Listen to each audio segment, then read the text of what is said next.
Ladies and gentlemen, President Jimmy Carter.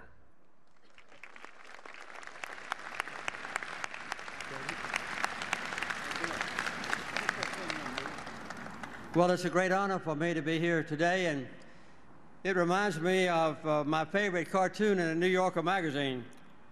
This little boy is looking up at his father, and he says, "Daddy, when I grow up, I want to be a former president." Well, 4 of us have already made that goal, and one is still working on it, but it is a wonderful thing to be with the other presidents and to have a chance to address this wonderful audience. I'll be very brief, and I'll be limiting my comments just to the things that I know personally that have been important for me and for George W. Bush.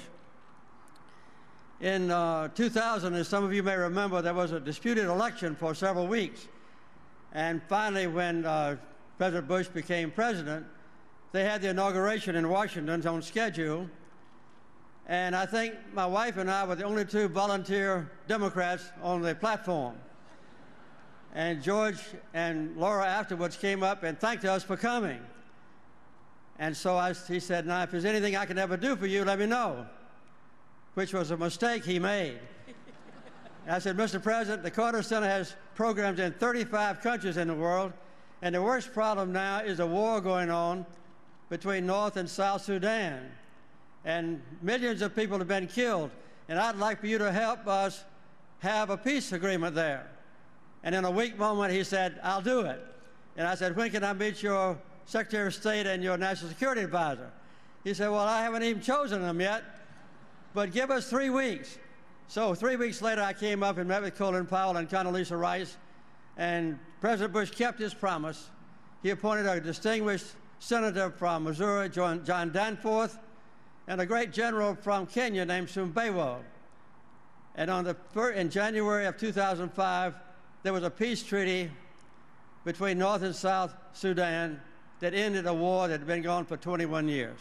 George W. Bush is responsible for that.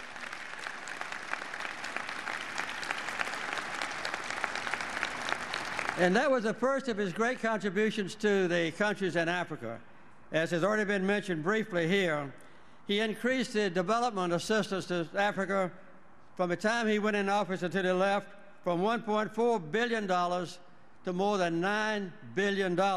And that's an increase of 640%. That is development assistance. He established a PEPFAR program. There were 50,000 HIV sufferers in Africa being treated when he came in office. When he left office per year, 2 million. I'll let you figure the percentage on that. And now at this new institute, he has a program called Pink Ribbon, Red Ribbon, and he's to save women from cervical and breast cancer in sub-Saharan Africa. And that's, again, is something that's dear to my heart and I know means a lot to millions of people in Africa.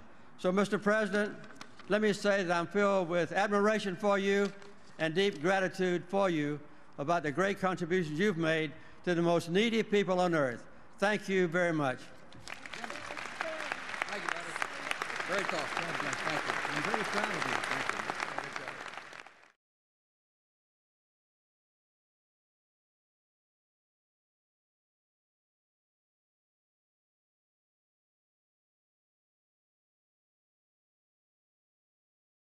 This has been a Sunfish production.